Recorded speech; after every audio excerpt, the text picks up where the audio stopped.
John F. Jay Stratton of the Office of Naval Intelligence was the first director of the UAP Task Force and a career intelligence officer who pushed for the use of the term UAP. Jay Stratton undoubtedly knows more about reported UFO sightings in the US from 2008 until 2021 than anyone else.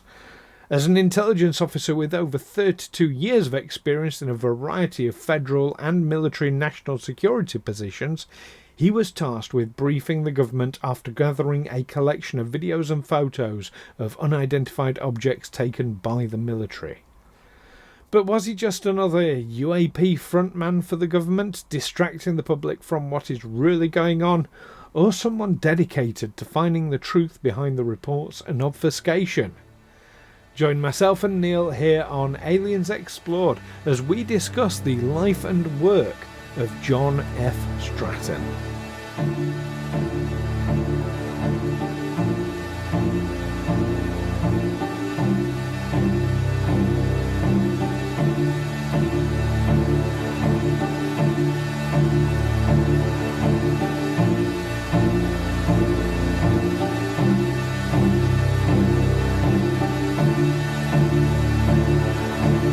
Aliens Explored is a weekly podcast exploring famous and obscure cases of UFO sightings, alien abductions and other strange events from both a believing and a sceptical perspective whilst keeping an open mind. I'm Stu Jackson, a professional actor and amateur ufologist with a particular interest in the crop circle phenomenon.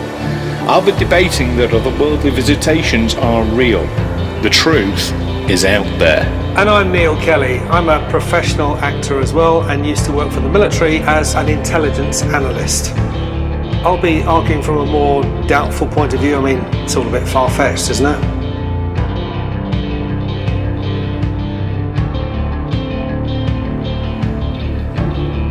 Hello listeners and welcome to another episode of Aliens Explored, your weekly podcast looking at all those mysterious UFOs, UAPs, identified flying objects and all the people involved in their study in various ways. I'm one of your hosts, Neil Kelly. And I am your other host, Stu Jackson. How are you doing, Neil? Yeah, good. Yeah? Yeah, really good. Still coming down from being away at that Star Trek convention, but also gearing up for going camping this weekend. Okay. Where are you going? Down to Kent. It's where I normally go camping. So at the time of recording this, we are just coming up towards Bank Holiday weekend at the end of August. Mm-hmm. So yeah, it's a long weekend. I haven't been camping yet this year, so Why not? Why not, indeed. Yeah. Has it got all mod cons at the campsite? It's got a swimming pool and entertainment, and that's it's literally a farmer's field. That's exactly what it is. He's got a tap in there. He has a portaloo, although I take my own facilities where that's concerned. So yeah, just literally need some water and I'm good. Your own facilities being a fast food container. No, I've got a proper. I mean, this is. I don't know if this is an appropriate conversation for a podcast, but I've got a proper flushing toilet. Wow! That I go camping with. Yeah. Blimey, that is impressive. I've got a battery-operated shower. I just dunk one end in a bucket of hopefully warm water, and it pumps it up through a shower head. Nice. Yeah. And a decent sized tent you can, or is it like crawl into and lie down? Well, I've actually got 3 tents, but the one I use mainly, so I drive a Land Rover Discovery. And what I do, by folding the seats down, I actually make the back into like a camper van, and then I've got this tent that fits over the back of the Land Rover, and it's called a tailgate tent, and it's this huge, massive room that sort of comes off the back of the Land Rover. It's a proper, yeah. I don't skimp.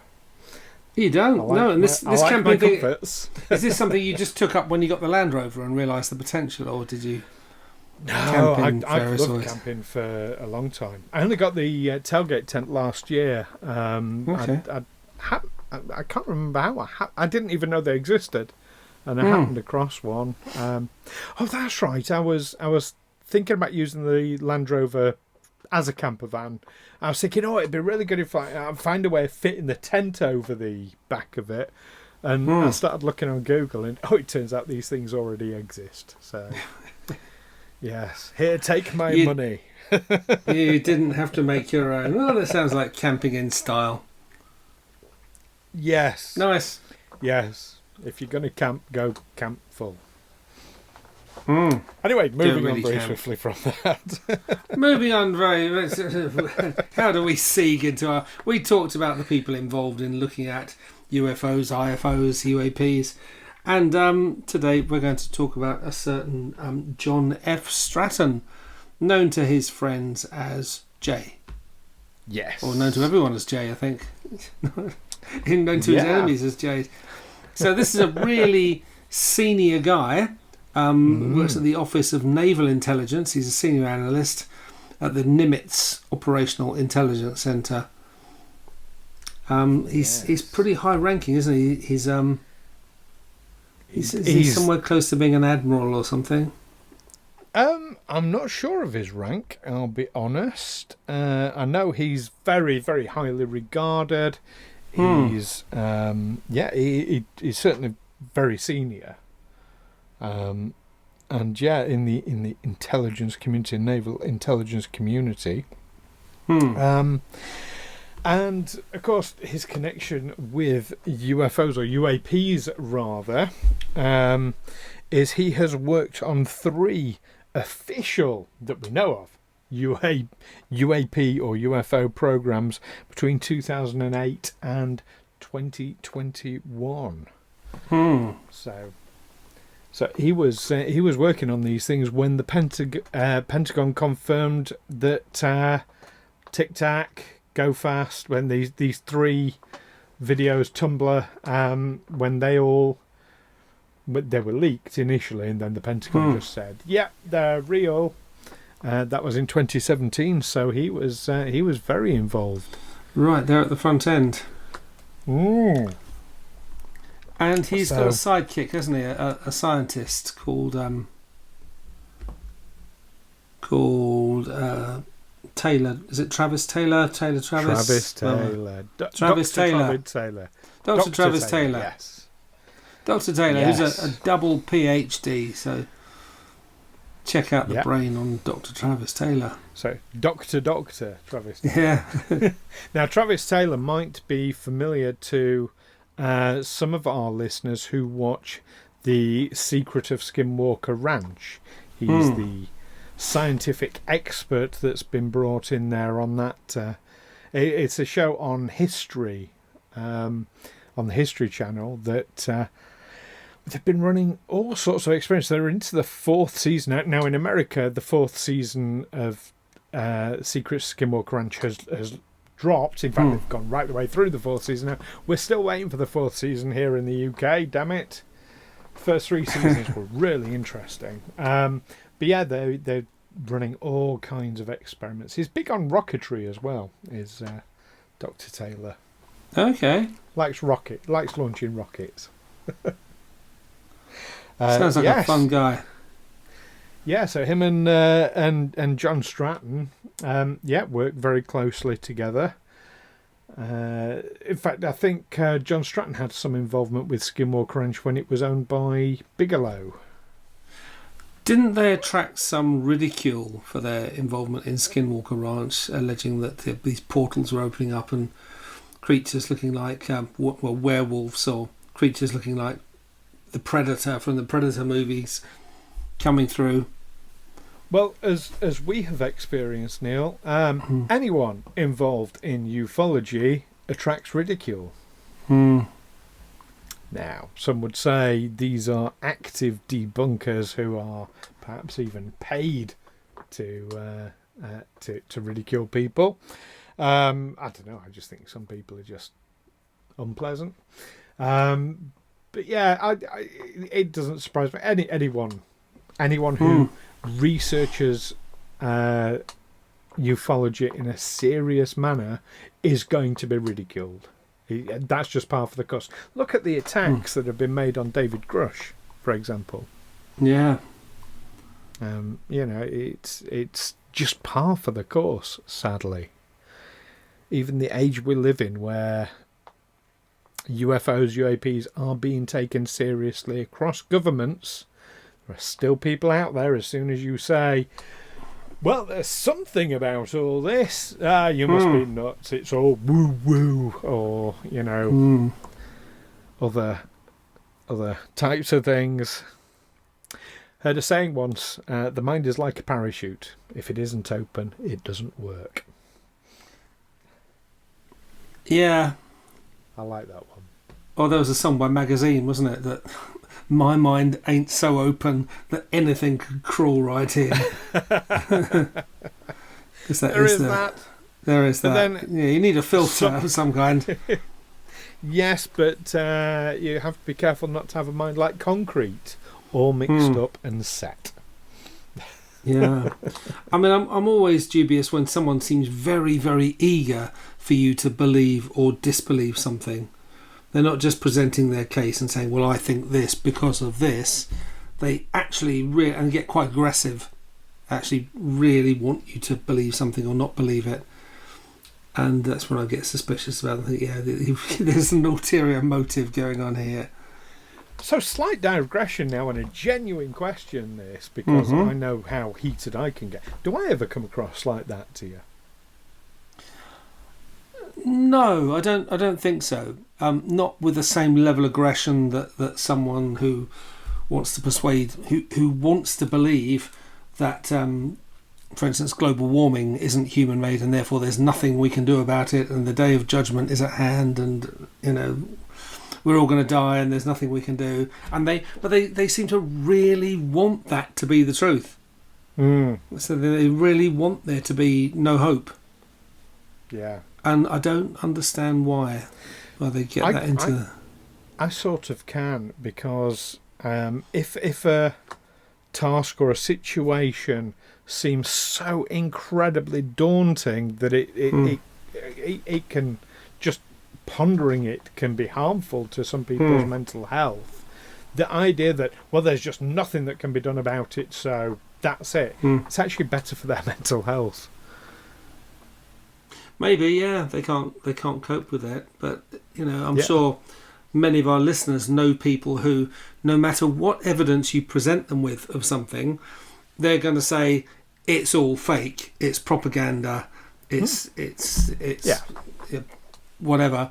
And then when you say, well, there's no evidence for your point of view, and they're going to say, oh, well, that's because all the people who really know what's going on have been cancelled and all their evidence has been censored. And they think, really, I mean, how did you get to that point where you decide that all of our doctors and scientists are engaged in some sort of left-wing conspiracy? Yes. I'm sure we have listeners who believe that. Who believe that climate change isn't a real thing. It's a hoax made up by certain scientists, that COVID wasn't real. Well, that one always I find a bit startling, because the idea that COVID was some sort of hoax would mean that all these governments of the world that can't agree what day of the week it is, let alone anything else, were all colluding and keeping this. No.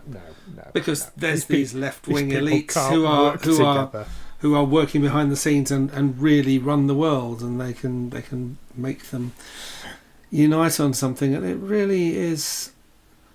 But you can't have conversations with people like that, because they're never going to believe, they're never going to accept anything you say, they're never going to accept any evidence you give, and their lack of evidence will just be taken as proof that it's been suppressed. So you can't really move on.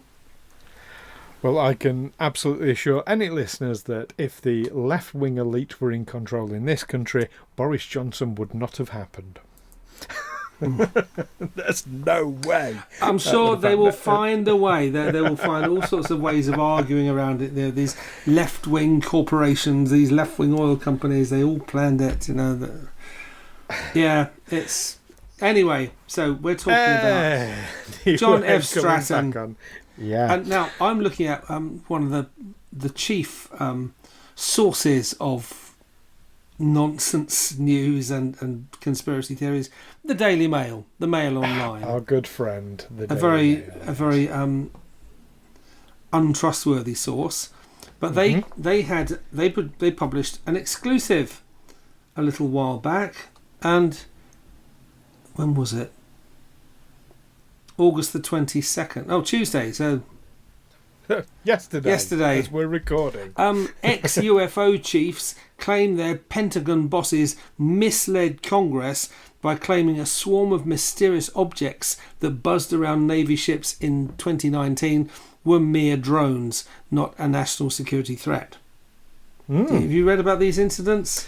I have not. Like you say, this is breaking news as of yesterday, and I must admit I've not seen this yet. So where does John Stratton come into that?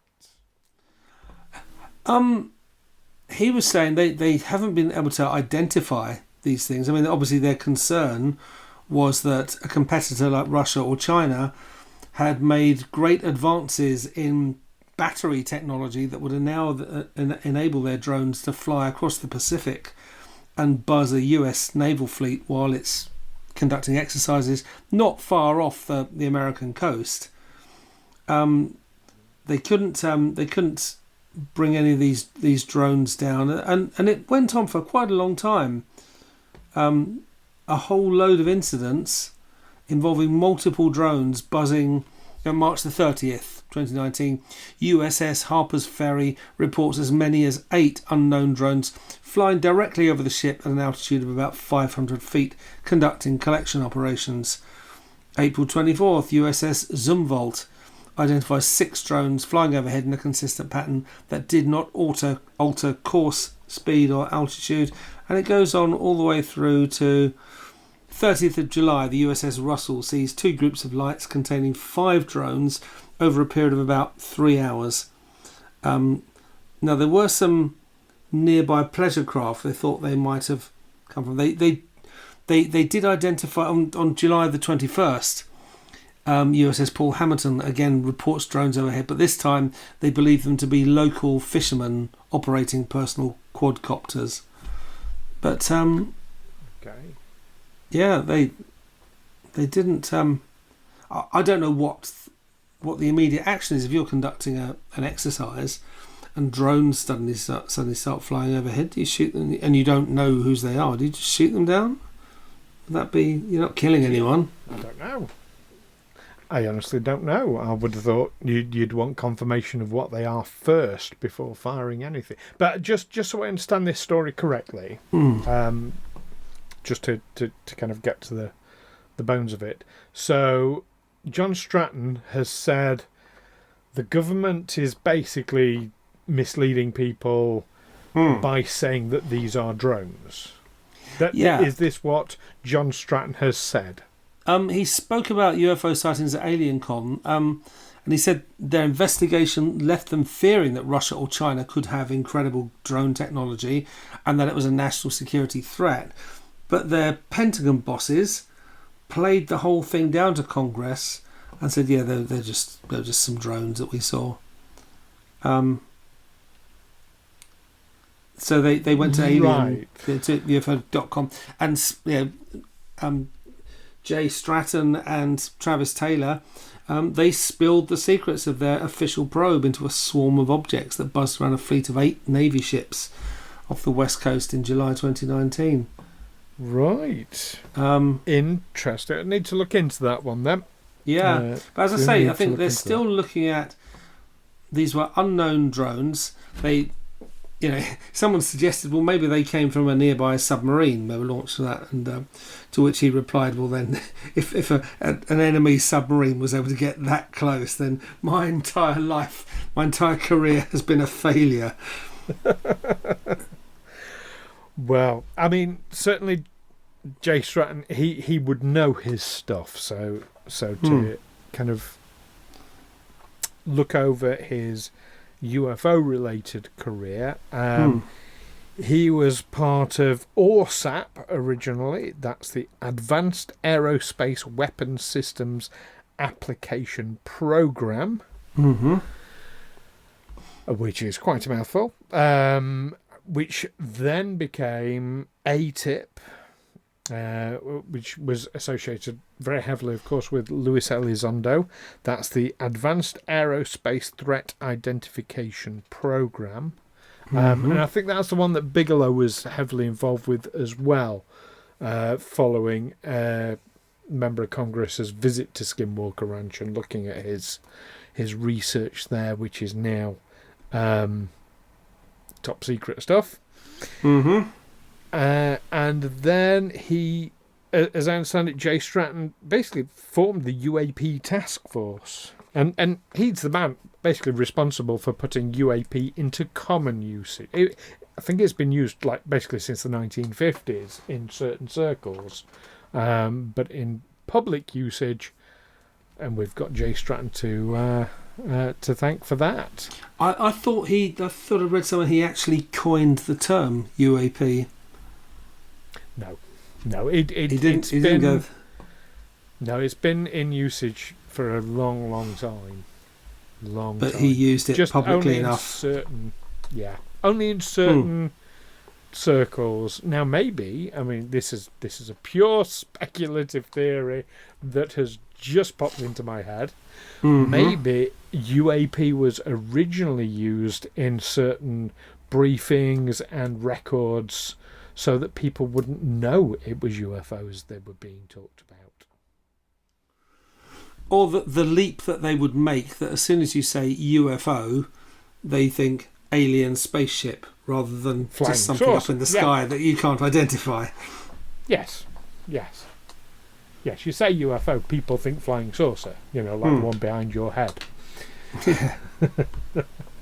That's the immediate image that comes to people's minds. Little green of course, men. Yeah, UFO just means we don't know what it is. It's in the sky. It's a thing. That's as much as we know. Yeah. But in terms of driving publicity and bringing the public's awareness of let's call it the UAP phenomenon. Jay Stratton has made some massive inroads. But interestingly about the UAP Task Force, so they whilst he was involved, they looked at 144 UAP reports and investigated them. Of those 144, I'm going to see, I mean, you might have actually read this information, but I'm going to ask you to guess, or guesstimate, how many of those were explained? And how many remained unexplained? Out of 144. I'm guessing it's fewer than 143. But that have been explained. Yeah. It is less than 143. That have been explained. This is a wild guess. Was it 100 maybe? Go for it. 100. 100 unexplained. No, 100 explained. You're off by 99. 100 unexplained. Yeah. No, 143 unexplained. Wow. Of 144 UAP reports that they investigated, they were only able to explain one. That's really telling, isn't it? It is, but I guess you're kind of dealing with it after the fact, aren't you? Someone's seen something in the sky, they report it. By the time you get there, it's gone. So you just got to kind of think, well, what could it be? Look up our records. Was it anything of ours? Did our radar pick up anything? You kind of just trying to follow a pretty cold trail. You've got radar records, you've got obviously military vehicle movements, you've got commercial vehicle movements, you've got private vehicle movements. All these are all recorded and available, certainly to the military, certainly to someone of Jay Stratton's level in the military. In addition to that, you've got satellite movements, you've got astronomical records, like, is Jupiter particularly big in the sky, and is that what's being reported? That has happened, where they've reported the moon large in the sky. I mean, I'm holding my hands out like I'm holding a beach ball. It doesn't get that big, but you know what I mean. People have misidentified Jupiter as being a UFO. That happens. So yeah, they can look back at all of that. Yes, as you rightly say, you've got radar records. You've got meteorological records. Was it a cloudy night? Was it a clear night? Was there any lightning going on? Because ball plasma is a thing. Investigations are not just simply, oh, well, someone's reported it, do we think they were telling the truth? Well, it comes down to that, doesn't it? When you go through all your records, all your available data, and you can't see anything that supports their testimony, that what they say they saw. And so in the end, that's all you've got, really. I saw this thing and... Well, I think these days, more and more, you've got things like video footage, and so I'm going to sort of caveat this whole of 144 incidents investigated. I think there was probably a preliminary sorting out of, like, well, what can we easily identify? Okay, a triage, yeah. They live near an airport. Okay, let's just rule that out. So I think, there was probably an initial filtering of what reports are we going to properly investigate. Now that's going to, of course, sway it somewhat that it's going to be more unexplained, but still, that is, after a thorough investigation by the military, 143 out of 144 remain unexplained. That's a hell of a lot. But again, just testimony that they couldn't find any evidence for. That they couldn't explain. Yeah. And bear in mind people's mental states. If somebody has a history of what's the word when you see things that aren't there? Hallucinating. Hallucinating, thank you. But if someone has medical conditions that cause hallucinations, for example, that would be an explanation. I saw a UFO and it looked just like the inside of a cataract. Well, yeah. Get your eyes checked. So, I think it does go beyond just, well, we have to take them at their word. No, you don't. And if it remains unexplained, then, yeah. But then it is just that, it's just unexplained. Someone reported something and you can't think what that might have been. You've got their description of it. No. You've got nothing in your records that shows that there was anything actually there. Yeah. Or you do have something in the records that show that something was there, but nothing in the records to explain what it was. Now that's more compelling, isn't it? That your radar record picked up something that shouldn't have been there, that was substantial, that it was more than just a light aircraft, model aeroplane, or a drone flying somewhere. Yeah. That it was moving at speed, that it was performing in ways that drones and aircraft can't. It happens. People testify to those kinds of things, don't they? And it's very hard to... I know it's hard to prove a negative. You can't say, well, no, you never saw anything, and I can prove it. I can't prove you never saw anything, but I can show you that, of all our data that we've taken from that area at that time when you reported it, there's nothing. Nothing that could have possibly matched what you saw. Yeah. And again, I mean, that's where people like Jay get worried, because their focus on the drones was that this was some sort of advanced system being operated by a terrestrial competitor. He doesn't once mention. They went to the Russell UFO investigation talk at AlienCon, but they didn't. They're not suggesting. What they were concerned about was that their boss testified to Congress that it was nothing to worry about. Oh yeah, these are just drones.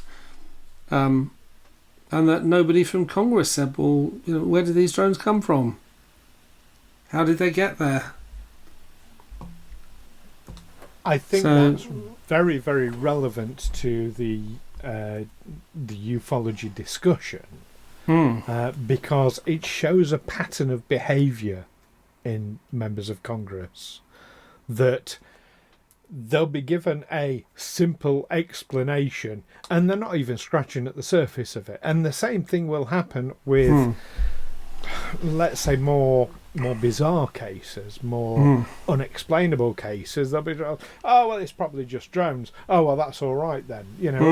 And no investigation, no further investigation will take place. Especially as one particular group of drones, they were able to identify as quadricopters being operated by local fishermen looking for shoals of fish, I guess, and just happened to fly into the middle of a naval exercise. I mean, I don't see how you can do that. Well, maybe their security is lax. I remember once I was in San Diego and we were taken on this jolly, we were taken on this yacht, and we sailed back into San Diego Harbour, and there were these 3 submarines parked up. There was a Trident missile submarine and 2 smaller hunter killers parked up beside it, and we sailed right up to them, and I thought I could easily jump down from the deck of this yacht onto one of those submarines.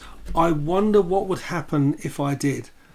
And I wasn't curious enough to actually do it. No, because I thought that could be really serious.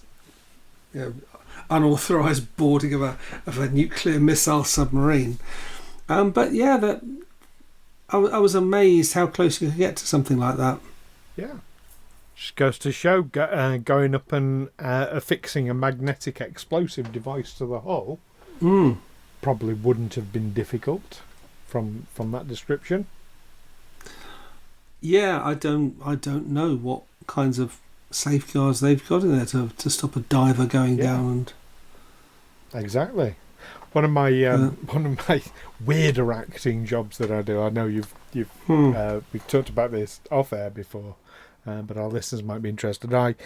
I do terrorist threat replication for the government. So basically you go onto a site and you work out, well, if I was going to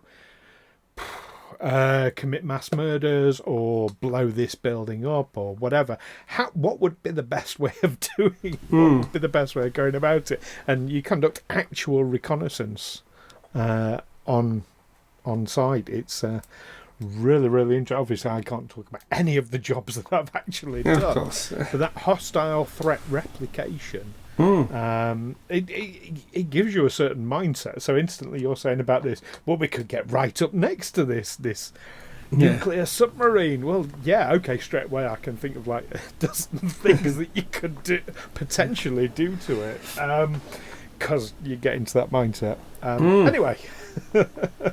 This is all to prevent these things from happening, listeners, just so you are absolutely clear. Yeah. And I'm not, it's not a job I do lightly, let's put it that way.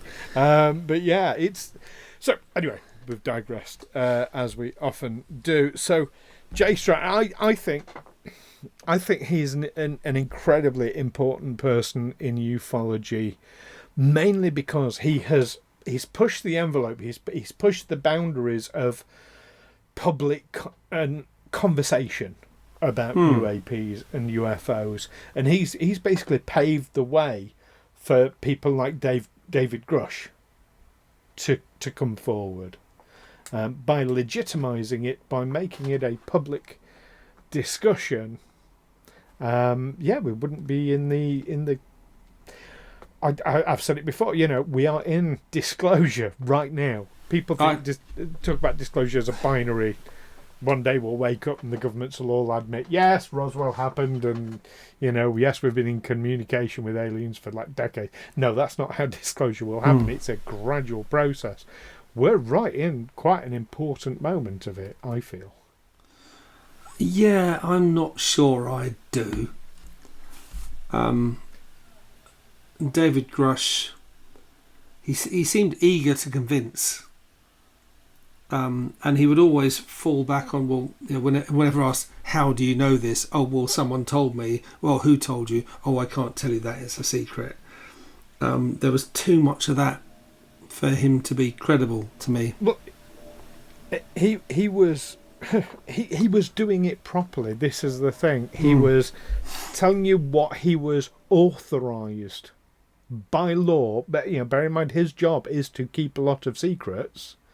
There are things he can discuss and things he can't discuss, and he was very careful to get clearance to discuss the things he discussed. And when it went beyond that, he answered correctly. But for me, it all just came down to, well, if you knew what I knew, but I can't tell you. That's what made me think. Yeah, okay. But how else? What else should he have done? Well, either tell us or don't tell us. No, I don't see the point of testifying to Congress that you've got second-hand information that someone's told you, but you can't say who told you because that's classified, and you can't even tell them the whole of what they told you. Thinking, why are you wasting our time with this? Well, it was more than just hearsay, because he himself testified that he had seen the evidence.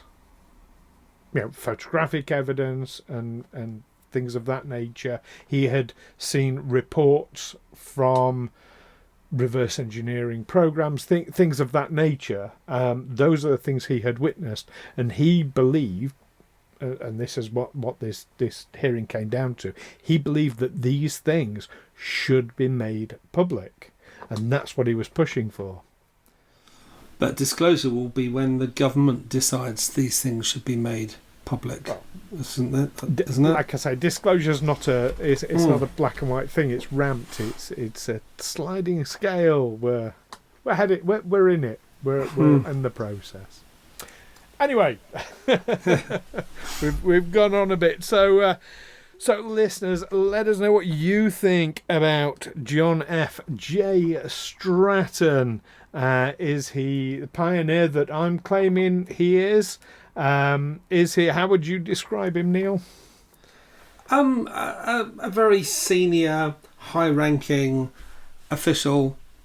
Very, very, very noted, very credited. Lots of titles and awards and diplomas to his name.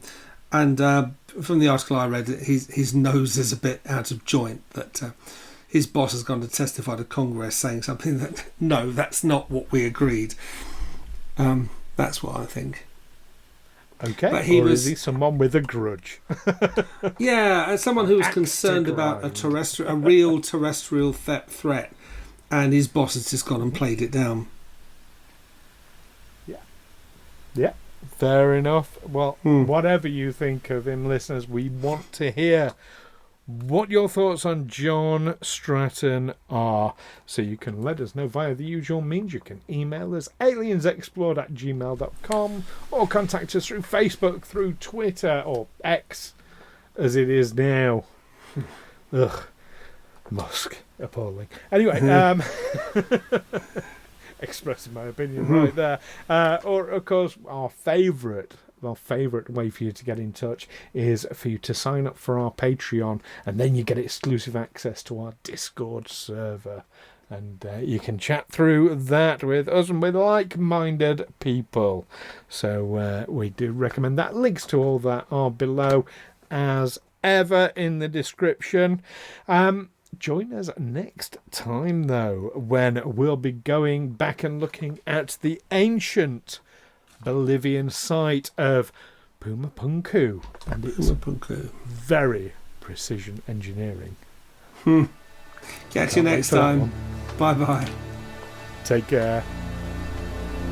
Oh, and keep watching the skies. Oh, yeah, don't forget to watch the skies.